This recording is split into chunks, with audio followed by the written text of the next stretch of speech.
भारत माता की। भारत माता की। मैं मेरा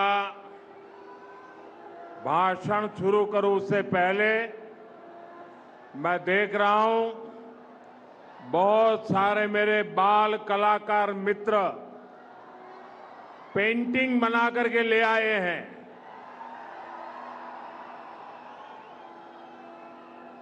आगे की तरफ उसको भेज दीजिए। मेरे एसपी जी के साथी इसको कलेक्ट कर लेंगे और अगर पीछे आपका एड्रेस होगा तो मैं आपको चिट्ठी जरूर भेजूंगा।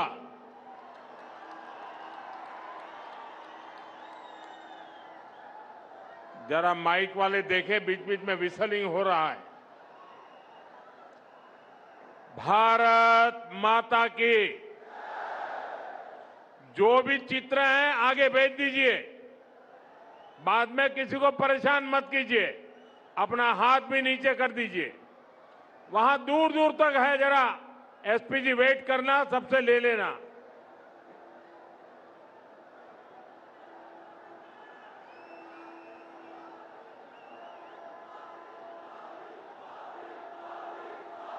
उन बच्चों को आगे मत लाइए, चित्र भेज दीजिए। बच्चों को परेशान मत कीजिए।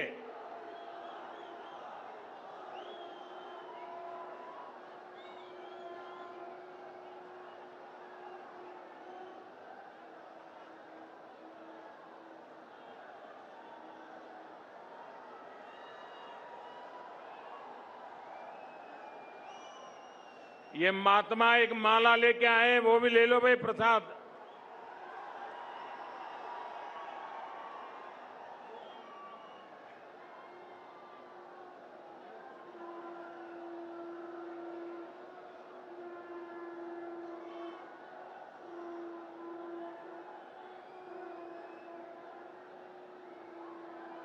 इस तरफ भी बहुत लोग लेकर कुछ न कुछ आए हैं।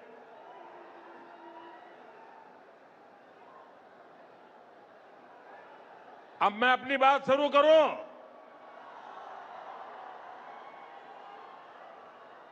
ये जो चित्र लेकर के आए अपना हाथ नीचे करें ताकि पीछे वालों को परेशानी ना हो।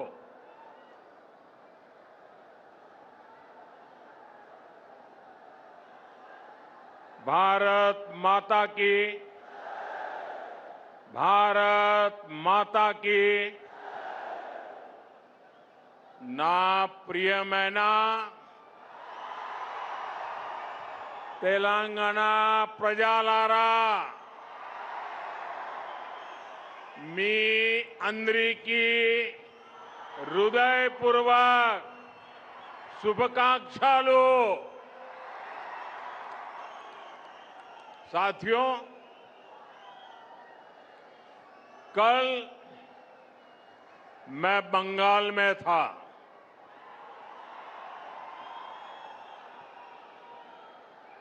वहां पहली बार बीजेपी के सीएम ने शपथ ली है। पहली बार बंगाल में प्रचंड बहुमत से बीजेपी सरकार बनी है। और मैं देख रहा हूं कि बीजेपी की जो ये ऐतिहासिक विजय है, उसका उत्साह यहां तेलंगाना में भी दिख रहा है।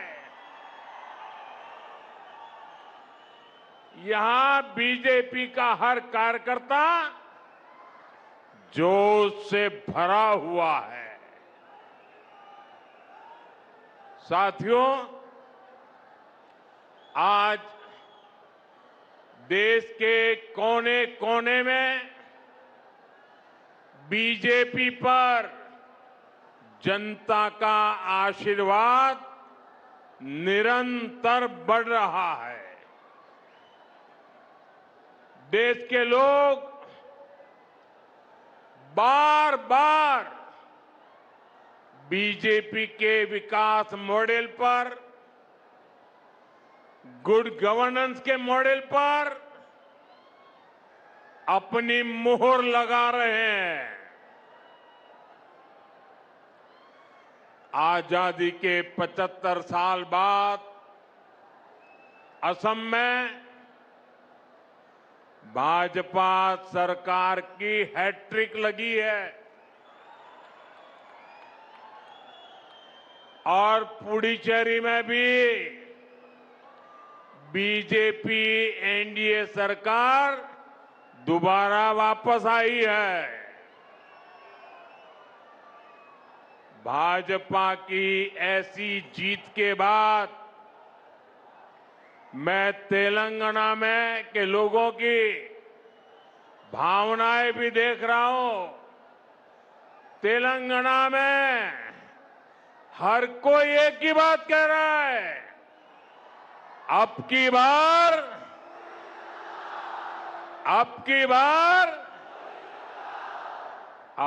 बार तेलंगाना में भी। साथियों, भारत में हर साल किसी न किसी राज्य में चुनाव होता है। कोई हारता है, कोई जीतता है और ये लोकतंत्र में बहुत स्वाभाविक है। ये लोकतंत्र का अनिवार्य हिस्सा है। लेकिन साथियों, बंगाल में बीजेपी की विजय का जितना उत्सव देश में है,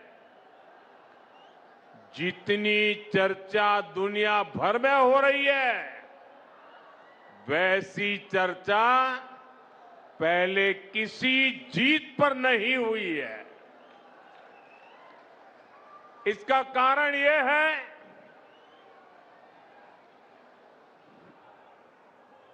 कि बंगाल में सिर्फ राजनीतिक दलों की हार जीत नहीं हुई है, वहां एक ऐसी राजनीति को लोगों ने पराजित किया है जिसने एक तरह से बंगाल की जनता को गुलामी की बेड़ियों में जकड़े रखा था। साथियों, इस देश में कांग्रेस ने करप्शन को बढ़ाया,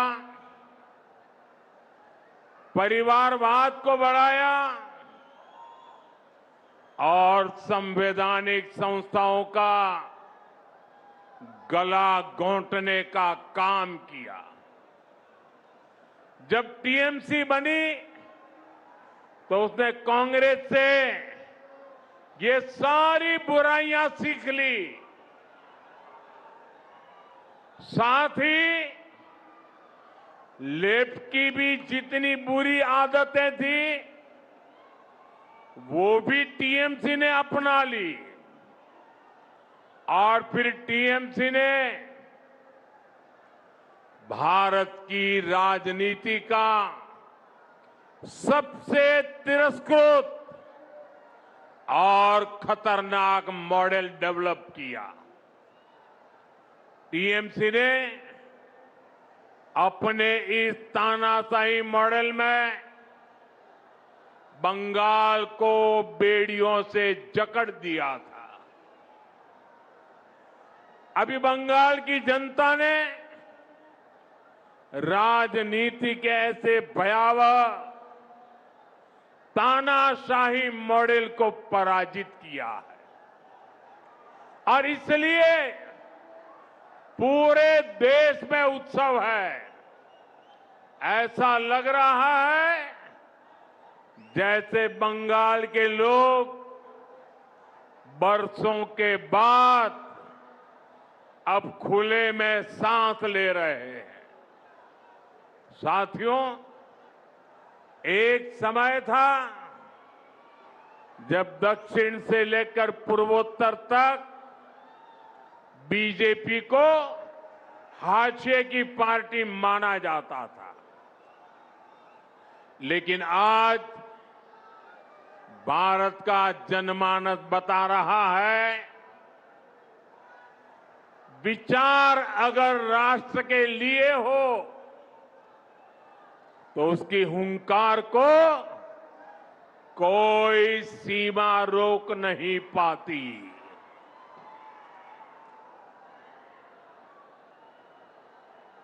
साथियों, अब देखिए आगे कोई जगह नहीं है। आप तय कीजिए कि आप वहां खड़े रह करके शांति से सुन सकेंगे कि नहीं सुन सकेंगे। आप आगे आने की कोशिश मत कीजिए।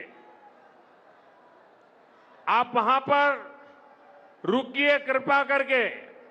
और ये जो चित्र वाले हैं उनसे मेरी हाथ जोड़ के प्रार्थना है, या तो आप अपना चित्र नीचे रख दीजिए, बाद में मुझे डाक से भेज दीजिए, या तो किसी के हाथों हाथ आगे कर दीजिए।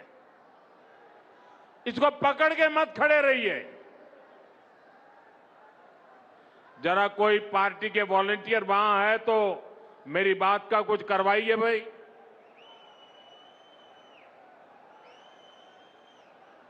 क्योंकि पीछे किसी को दिखता नहीं और उसके कारण लोग आवाज कर रहे हैं।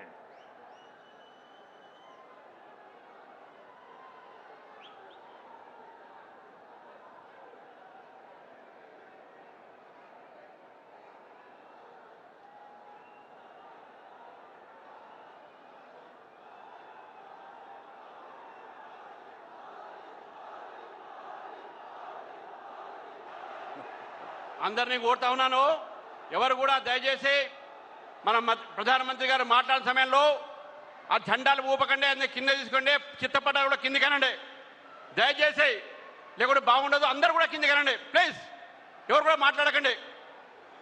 అందరూ చిత్రపటాలు కింది కనండి. ఎవరు కూడా ఫస్ట్ అదే పోస్టర్స్ కింది పెట్టండి, ఆ పోస్టర్స్ కింది పెట్టండి. అక్కడ ఎవరు ఉన్నారో అక్కడ పోస్టర్స్ కింది పెట్టండి. పోస్టర్స్ ఎవరు తీసేయండి. అది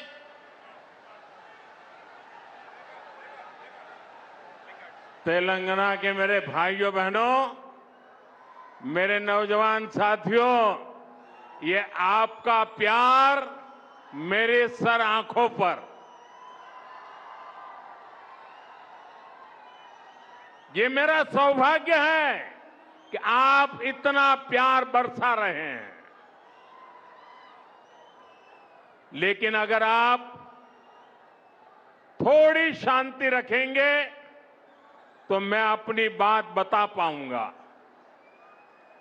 जगह छोटी पड़ गई है, आपको तकलीफ होती होगी। बोले भारत माता की, भारत माता की। साथियों, हिंदुस्तान के हर कोने में, असम से उड़ीसा और बंगाल से पुडुचेरी तक, ये सिर्फ चुनावी विस्तार नहीं है,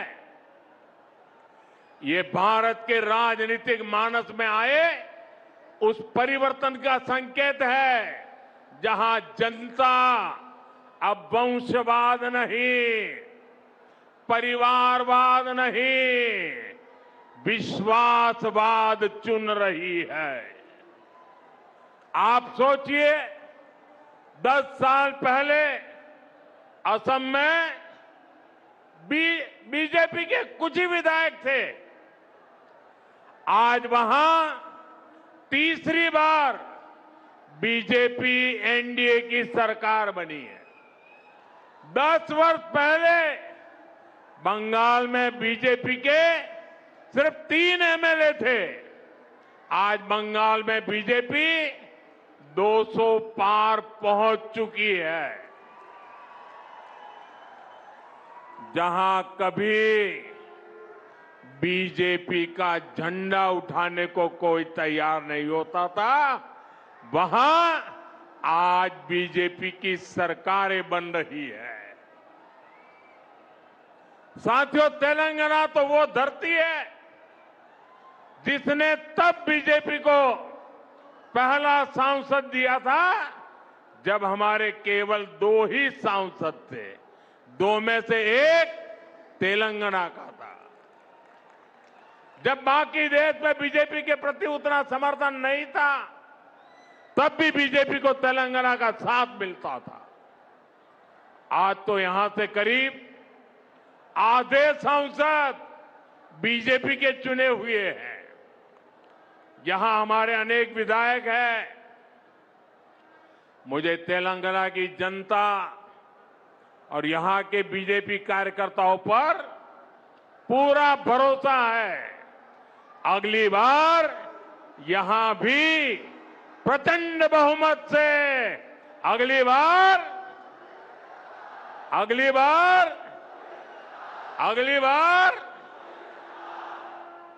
तेलंगाना के लोग कांग्रेस और बीआरएस की वादा खिलाफी और इनकी परिवारवादी राजनीति से तंग आ चुके हैं।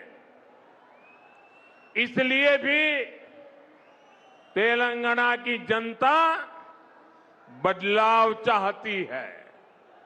साथियों, बीजेपी का हमेशा ये मंत्र रहा है, राज्य के विकास से देश का विकास। आज जब भारत विकसित होने के लक्ष्य की तरफ तेजी से आगे बढ़ रहा है, तो तेलंगाना की भूमिका भी बहुत बड़ी है।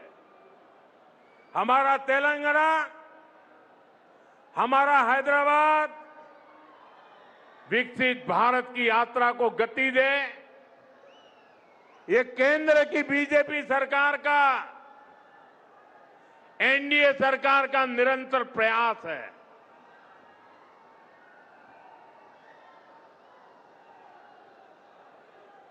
इसी मकसद के साथ थोड़ी देर पहले मुझे हजारों करोड़ रुपए के प्रोजेक्ट्स का शिलान्यास करने का अवसर मिला। साथियों, अभी देश भर में 14 इंडस्ट्रियल कॉरिडोर पर काम चल रहा है। उसमें से एक यहां तेलंगाना में बनने जा रहा है। जहीराबाद इंडस्ट्रियल एरिया में व्हीकल मैन्युफैक्चरिंग से लेकर फूड प्रोसेसिंग तक इंडस्ट्री का एक आधुनिक इकोसिस्टम बन रहा है। ये लाखों युवाओं को रोजगार देने का काम है। ये इंडस्ट्रियल एरिया यहां के किसानों, यहां के मिडिल क्लास के लिए एक नया वरदान बनकर आएगा। साथियों, एक और उदाहरण टेक्सटाइल पार्क का भी है। पूरे देश के लिए 7 पीएम मित्र टेक्सटाइल पार्क स्वीकृत हुए। उनमें से भी एक यहां तेलंगाना में हमारे वारंगल में बन रहा है। ये तेलंगाना के कपड़ा उद्योग को नई बुलंदी देगा। यहां जो कॉटन फार्मर है, ये टेक्सटाइल पार्क उनके भाग्य को बदलने का काम करेगा और इसमें भी रोजगार के लाखों अवसर बनेंगे। साथियों, तेलंगाना के कॉटन किसानों के लिए एक और खुशखबरी है। हाल में ही कॉटन की प्रोडक्शन और क्वालिटी बढ़ाने के लिए केंद्र सरकार ने एक नए मिशन को स्वीकृति दी है। हजारों करोड़ रुपए के इस मिशन से यहां के लाखों कपास किसानों को मदद मिलेगी, किसानों की आय बढ़ेगी और टेक्सटाइल सेक्टर के लिए कपास के इंपोर्ट पर भारत की निर्भरता भी कम होगी।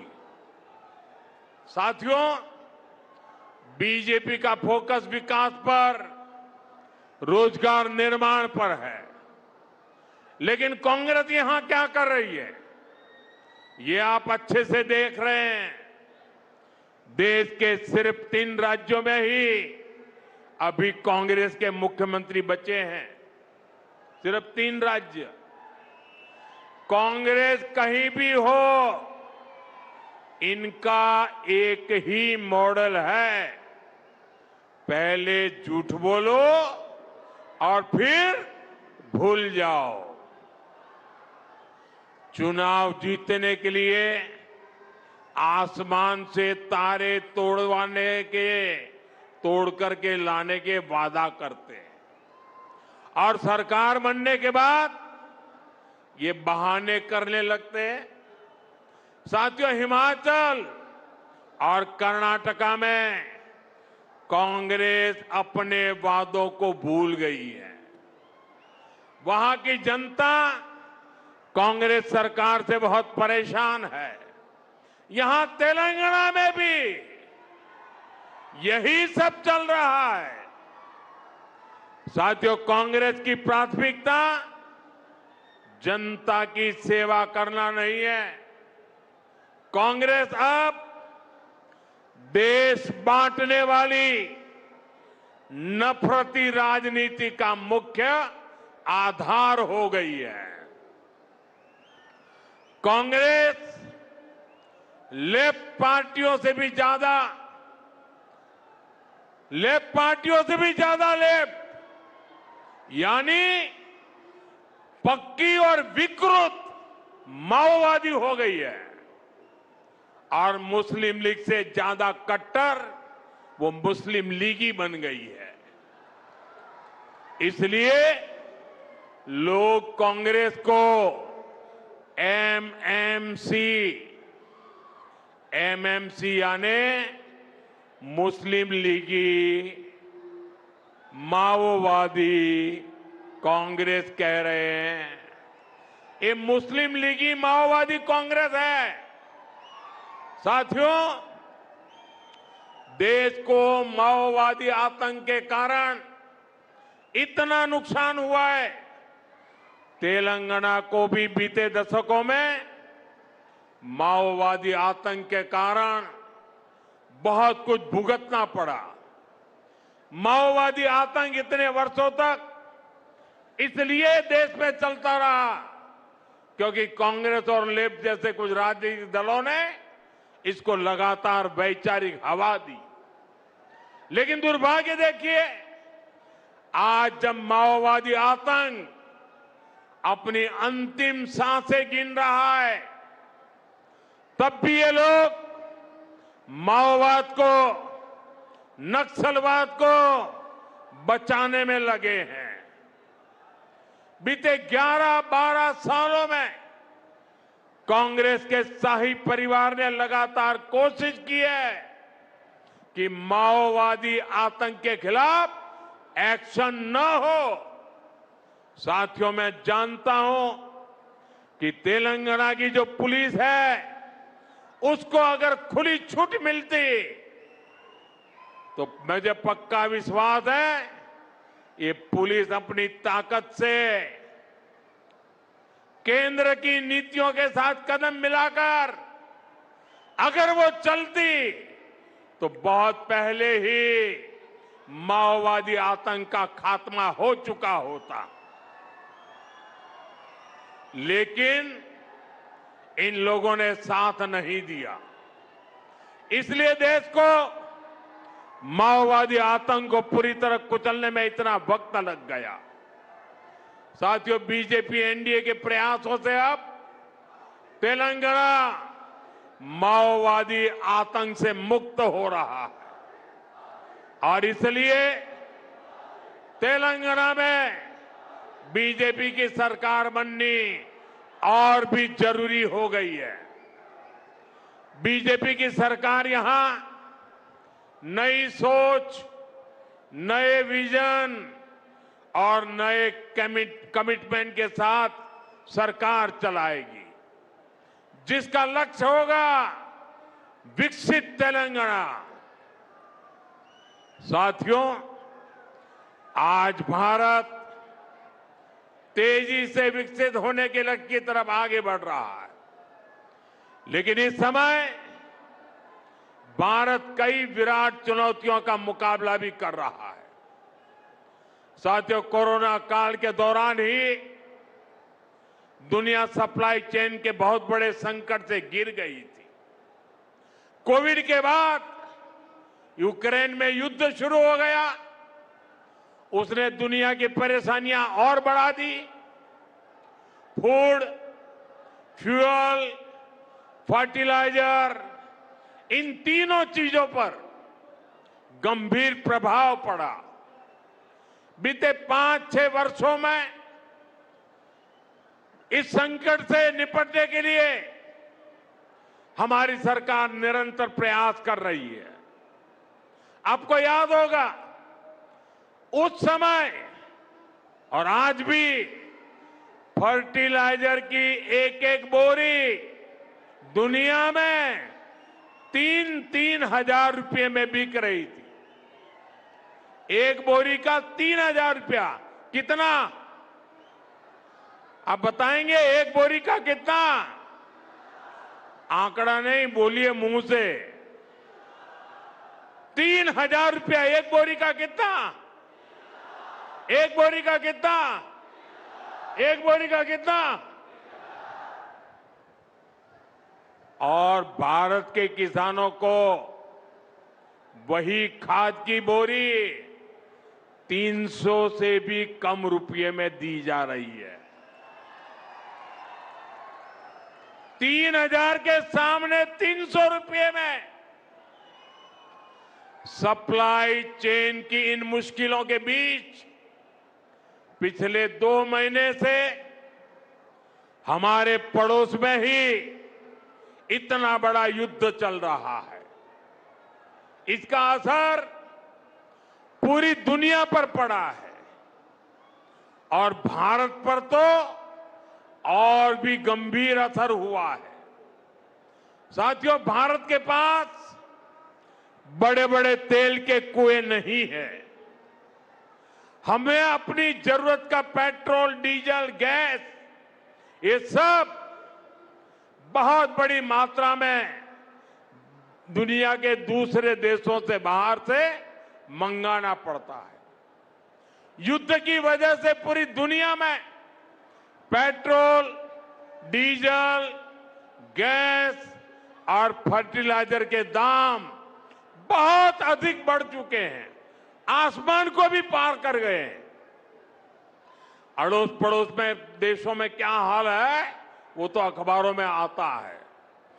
भारत सरकार इस युद्ध के पिछले 2 महीनों से देशवासियों को इस संकट से बचाने के लिए लगातार प्रयास कर रही है। नागरिकों पर बोझ न पड़े, इसके लिए सरकार सारा बोझ सरकार खुद अपने कंधे पर उठा रही है। लेकिन साथियों, जब सप्लाई चेन पर संकट लगातार बना रहे तो हम कितने भी उपाय कर लें, मुश्किलें बढ़ती ही जाती है। इसलिए अब देश को सर्वोपरि रखते हुए, मां भारती को सर्वोपरि रखते हुए हमें एकजुट होकर के लड़ना होगा। हमें याद रखना है, देश के लिए मरना ही सिर्फ देशभक्ति नहीं होती है। देश के लिए जीना और देश के प्रति अपने कर्तव्यों को निभाना, वो भी देशभक्ति होती है। इसलिए वैश्विक संकट के इस समय में हमें कर्तव्यों को सर्वोपरि रखते हुए कुछ संकल्प लेने होंगे और उन संकल्पों को पूरे समर्पण भाव से पूरा करना होगा। जैसे एक बड़ा संकल्प है पेट्रोल डीजल का संयम से इस्तेमाल करना। साथियों, हमें पेट्रोल डीजल का उपयोग कम करना होगा। शहरों में जहां मेट्रो है, वहां हम तय करें कि हम मेट्रो का ही उपयोग करेंगे, ज्यादा से ज्यादा मेट्रो में ही जाएंगे। अगर कार में ही जाना जरूरी है तो फिर कार पूल करने का प्रयास करें और भी लोगों को साथ बिठा ले। अगर हमें कहीं सामान भेजना हो तो कोशिश करनी है कि वह ज्यादा से ज्यादा रेलवे गुड्स के जो ट्रेन होती है रेलवे की सर्विसेज से भेजे, ताकि इलेक्ट्रिक रेलवे होने के कारण पेट्रोल डीजल की जरूरत नहीं पड़ती है। जिन लोगों के पास इलेक्ट्रिक व्हीकल है वो भी कोशिश करें कि इलेक्ट्रिक व्हीकल का ज्यादा से ज्यादा उपयोग करें।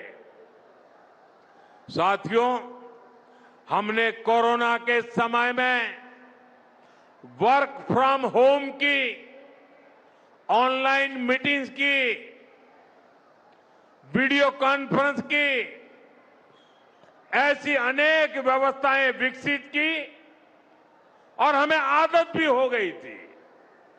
आज समय की मांग ऐसी है कि उन व्यवस्थाओं को हम फिर से शुरू करें तो वो देश हित में होगा। Work from home, online conferences, virtual meetings, इनको हमें फिर से प्राथमिकता देनी है। साथियों, आज जो संकट है उसमें हमें विदेशी मुद्रा बचाने पर भी बहुत जोर देना होगा, क्योंकि दुनिया में पेट्रोल डीजल इतना ज्यादा महंगा हो गया है, पहले से कई गुना ज्यादा कीमतें बढ़ गई है। तो हम सबका दायित्व है कि पेट्रोल डीजल की खरीद पर जो विदेशी मुद्रा खर्च होती है, पेट्रोल डीजल बचाकर हमें वो मुद्रा भी बचानी है। इसके लिए हमारे छोटे छोटे प्रयास भी देश की बहुत मदद कर सकते हैं।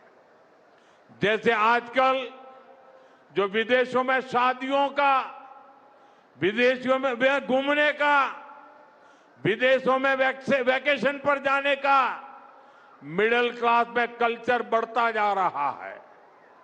हमें तय करना होगा कि जब ये संकट का काल है और हमारी देशभक्ति हमें ललकार रही है, तो कम से कम एक साल के लिए हमें विदेशों में जाने की बातों को टालना चाहिए। भारत में बहुत सारी जगह है, वहां हम जा सकते हैं। बहुत कुछ भारत में किया जा सकता है। इस बेटी को नीचे बिठाइए, उसे थक जाएगी। उस बेटी को बिठाइए। वो थैंक यू बेटा, थैंक यू। बैठिए, आप नीचे बैठिए।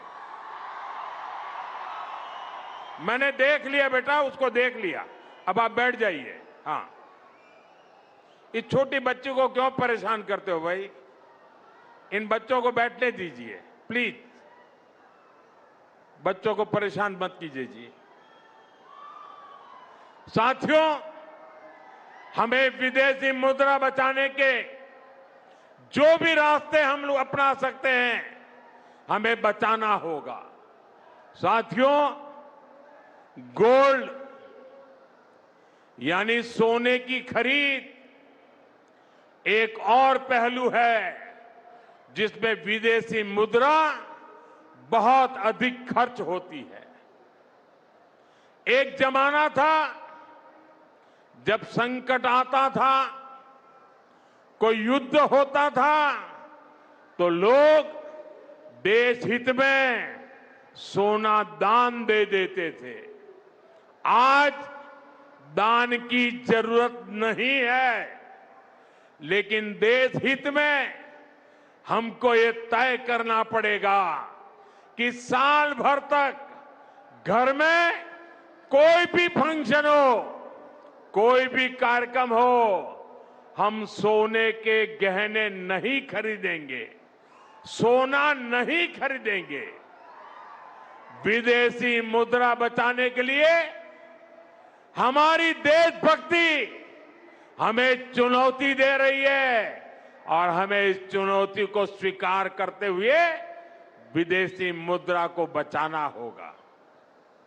साथियों, ये समय एक और बड़े सबक का भी है। एक समय था जब हम कॉपर एक्सपोर्ट करते थे, लेकिन आज भारत के सामने स्थिति ऐसी बन गई कि अब हमें कॉपर को भी इंपोर्ट करना पड़ता है। हमारे देश में हड़तालें करवाकर कॉपर प्लांट्स को ठप करवा दिया गया और अब हालत ये हो गई कि हमें कॉपर बाहर से मंगाना पड़ता है और उसमें विदेशी मुद्रा खर्च होती है। इसलिए मैं ऐसे सभी श्रमिक समूह मजदूर संगठनों से भी कहूंगा कि हमें ऐसी बातों का जरूर ध्यान रखना चाहिए।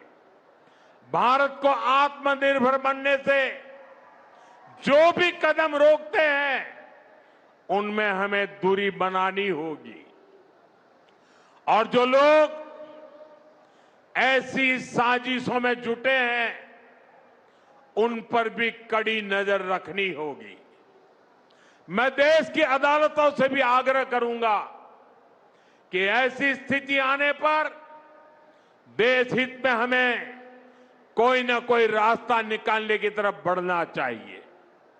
साथियों, ऐसे ही खाने के तेल का भी है।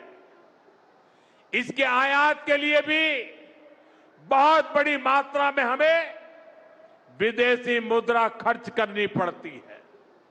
हर परिवार अगर खाने के तेल में खाने का तेल का जो उपयोग करता है, अगर वो कुछ कमी करे, मैंने बार बार कहा है 10% कम करो। अगर हम तेल खाना कम करें ना, तो भी वो देशभक्ति का बहुत बड़ा काम है। आप देश सेवा में योगदान दे सकते हैं और इससे देश सेवा भी होगी और देह सेवा भी होगी। इससे देश के खजाने का स्वास्थ्य भी सुधरेगा और परिवार के हर सदस्य का स्वास्थ्य भी अच्छा रहेगा। साथियों, विदेशी मुद्रा की खपत वाला एक और सेक्टर हमारी खेती है। हम बहुत बड़ी मात्रा में बाहर से केमिकल फर्टिलाइजर इंपोर्ट करते हैं। केमिकल फर्टिलाइजर खेती के कारण हमारी धरती मां को बहुत पीड़ा हो रही है। हमारे खेत बर्बाद हो रहे हैं। अगर आज हम अपने खेत को नहीं बचाएंगे तो भविष्य में फसलों पर भी खतरा आ जाएगा। इसलिए बहुत जरूरी है कि हम केमिकल फर्टिलाइजर की खपत 25%, 30%, 40%, 50% उसको घटाए, आधी कर दें और हम उसके साथ साथ नेचुरल फार्मिंग की तरफ बढ़े। हम फर्टिलाइजर का उपयोग कम करके विदेशी मुद्रा भी बचा सकते हैं और साथ साथ अपने खेत को बचा सकते हैं, हमारी ये धरती मां को बचा सकते हैं और यह हमें करना ही होगा। आज वैश्विक संकटों से जो चुनौतियां आई है, हमें उन चुनौतियों को परास्त करना होगा। साथियों, भारत सरकार खेतों में डीजल पंप की जगह सोलर पंप की योजना चला रही है। हम खेतों में डीजल पंप की जगह सोलर पंप का उपयोग करने का जोर देना होगा। मैं कोविड काल में भी आग्रह करता था कि हम स्थानीय चीजें खरीदें, वोकल फॉर लोकल के मंत्र को लेकर चले। हम मेड इन इंडिया चीजें खरीदकर भी विदेशी मुद्रा बचा सकते हैं और हमारे देश में स्थानीय उत्पादन की कोई कमी नहीं है। चाहे जूते हो, पर्स हो, बैग हो, हमें स्वदेशी पर बल देना चाहिए। और मैं ये नहीं कह रहा कि जो आपके पास विदेशी चीजें खरीदी हुई है, विदेशी ब्रांड की है, उनको जाकर के फेंक दो, ऐसा मैं नहीं कह रहा हूं।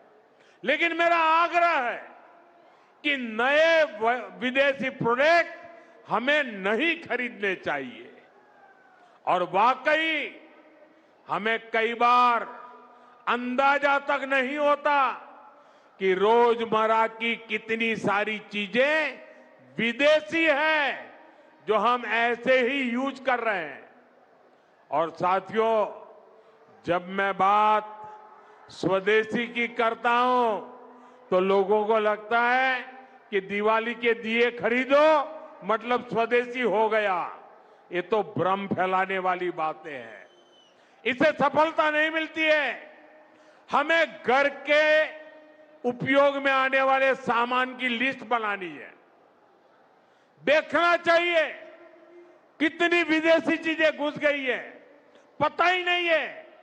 कैंची हो, कंघी हो, छोटी छोटी चीजें, टूथपिन, टूथब्रश, कितना सारा सामान विदेश से हमारे घर में घुस गया है।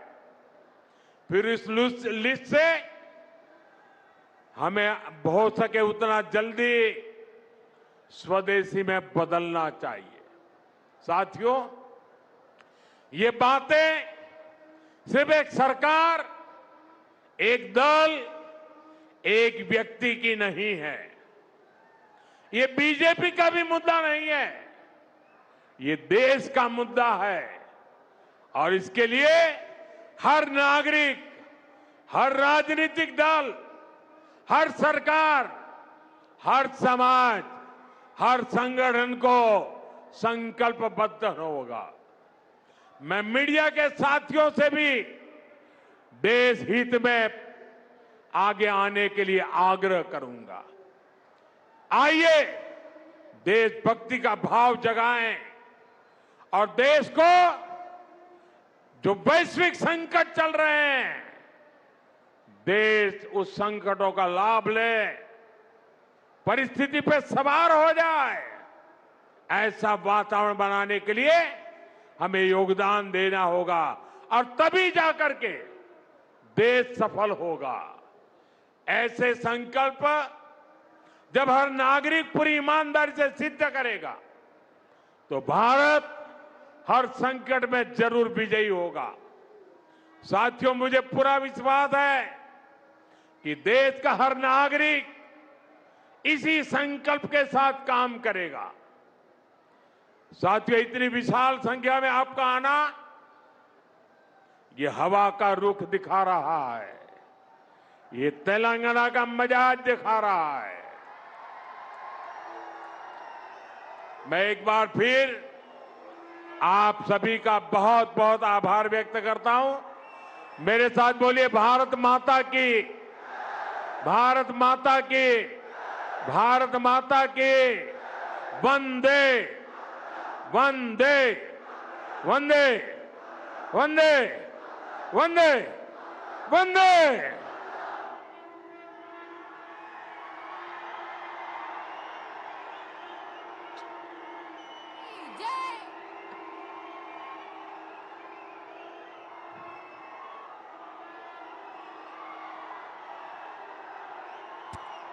भारत माता की जय, भारत माता की जय।